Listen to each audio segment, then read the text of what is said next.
सभी को मेरा नमस्कार। मैं सीमा राणा सेंट मेरी स्कूल से हिंदी की अध्यापिका आज आपके सामने अरहुल का पाठ एक जो कि एक कविता है, कोशिश करने वालों की हार नहीं होती के विषय में कुछ बताने जा रही हूँ। आशा करती हूँ कि आप इसे अच्छे से समझेंगे। कविता के जो लेखक हैं वो सोहनलाल जी हैं, जो कि गांधीवादी विचारधारा से बहुत प्रभावित रहे हैं।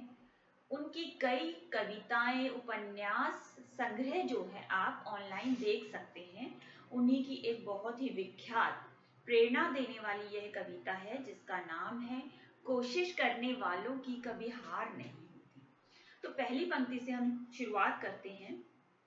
लहरों से डरकर कभी नौका पार नहीं होती, कोशिश करने वालों की कभी हार नहीं होती। यहाँ पे कवि कहना चाहते हैं कि क्या नाव जो है वो लहरों से डर जाती है? अगर लहरों की गति तेज है या धीमी है तो क्या वो डर जाएगी? तो क्या वह किनारे तक पहुंच पाएगी? नहीं, ऐसा नहीं है। उसे लगातार परिश्रम करना पड़ेगा, आने वाली परिस्थितियों से जूझना पड़ेगा और अंत में वह अपने लक्ष्य को प्राप्त कर सकती है। वह अपने गंतव्य तक आसानी से पहुंच सकती है। कवि यहाँ पे यही कहना चाहते हैं कि जो जीवन रूपी हमारी नदी है, उसमें अगर अपने लक्ष्य को प्राप्त करना है तो आपको लगातार निरंतर ही आपको परिश्रम करना ही पड़ेगा। आगे देखते हैं। आगे कवि कहते हैं, बहुत ही खूबसूरत पंक्तियां हैं। नन्ही चींटी जब दाना लेकर चलती है, चढ़ती दीवारों पर 100 बार फिसलती है। मन का विश्वास, रगों में साहस भरता है, चढ़कर गिरना गिरकर चढ़ना न अखरता है। आखिर उसकी मेहनत बेकार नहीं होती, कोशिश करने वालों की कभी हार नहीं होती। बहुत ही खूबसूरत उदाहरण कवि ने दिया है।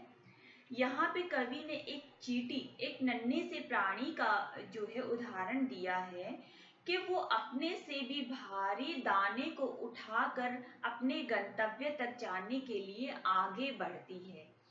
वो एक बार गिरती है, 2 बार गिरती है, कई बार गिरती है, लेकिन वो जो है अपना लक्ष्य नहीं भूलती।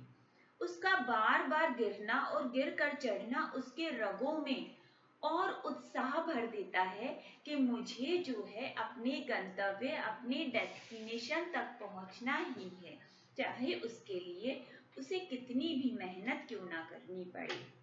और अंत में वह सफल हो जाती है।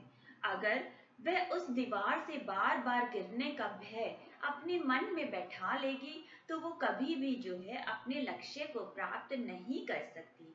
इसी प्रकार एक चींटी की तरह उसके उदाहरण को देखते हुए हमें भी अपने जीवन में यह उतारना चाहिए कि अगर हम एक बार असफल हो गए हैं तो कोई बात नहीं, हम उन गलतियों से सीखें और आगे बढ़े। परिश्रम ही सफलता की कुंजी है। परिश्रम करते रहेंगे तो लक्ष्य जरूर प्राप्त होगा।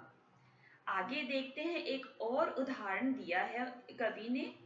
डुबकियां सिंधु में गोताखोर लगाता है, जा जाकर खाली हाथ लौटकर आता है। बढ़ता दुगना उत्साह इसी हैरानी में, मुट्ठी उसकी खाली हर बार नहीं होती, कोशिश करने वालों की कभी हार नहीं होती। यहाँ पे कवि एक और उदाहरण देकर आपको समझाना चाहते हैं कि जो गोताखोर होता है, जो मोती समुद्र से ढूंढ के निकाल कर लाना चाहता है, उसे कई बार समुद्र में डुबकियां लगानी पड़ती है। कई बार वो जाता है, उसे मोती नहीं मिलता तो वो खाली हाथ वापस आ जाता है। लेकिन वो हतोत्साहित नहीं होता, वो डिप्रेस नहीं होता कि उसे आज मोती नहीं मिला, क्योंकि उसका लक्ष्य ही है कि वो जरूर एक ना एक दिन उस मोती को ढूंढ कर लेकर आएगा। तो बार बार जाना, बार बार डुबकियां लगाना उसे खलता नहीं है, बल्कि उसके अंदर और उत्साह भर देता है और वो फिर नए तरीके से उस मोती की खोज में निकल पड़ता है। तो कह सकते हैं कि हर बार उसकी जो मुट्ठी है वो खाली नहीं होगी, एक ना एक दिन उसे जरूर सफलता मिलेगी। आगे देखते हैं। सफलता एक चुनौती है, इसे स्वीकार करो। क्या कमी रह गई देखो और सुधार करो। जब तक न सफल हो नींद चैन को त्यागो तुम। कुछ किए बिना ही जय जयकार नहीं होती। कोशिश करने वालों की कभी हार नहीं होती। यहाँ पे कवि कहना चाहते हैं कि अगर आप कभी असफल हो गए हो तो उस असफलता को आप अपनी एक चुनौती समझिए। आप समझिए कि आपसे कहाँ गलती हो गई है। सबसे पहले तो हमें उसे स्वीकार करना है कि हाँ, हमारी ही मेहनत में कहीं ना कहीं कमी रह गई है, जिसके कारण हम अपना लक्ष्य प्राप्त नहीं कर पाए। और जब आपको ये अपनी गलती का पता चल जाता है, अपनी कमी का पता चल जाता है और आप उसे स्वीकार करते हैं, तो उसके बाद आपको और दुगनी मेहनत से उन गलतियों को सुधारने में लगना है। और अपनी नींद चैन को खोने का अर्थ है कि और अधिक मेहनत और अधिक उत्साह के साथ आपको आगे बढ़ना है। कहा गया है कि कुछ किए बिना ही जय जयकार नहीं होती। बहुत सारे ऐसे महान पुरुष हैं, आप देख सकते हैं, आप उदाहरण ले सकते हैं। अब्दुल कलाम जी, महात्मा गांधी, सचिन तेंदुलकर या एम एस धोनी, आप किसी को भी ले लीजिए। संघर्ष भरे जीवन से निकल कर ही वो एक महान व्यक्ति बने हैं। अगर हम अब्दुल कलाम जी का ही अगर उदाहरण लें तो आप देख सकते हैं कि वो हमारे 11वें राष्ट्रपति रह चुके हैं। लेकिन उनकी जो स्थिति थी, अगर हम उनके जीवन की जीवनी पढ़ेंगे तो आप देखेंगे कि उनकी आर्थिक स्थिति घर की वो भी अच्छी नहीं थी।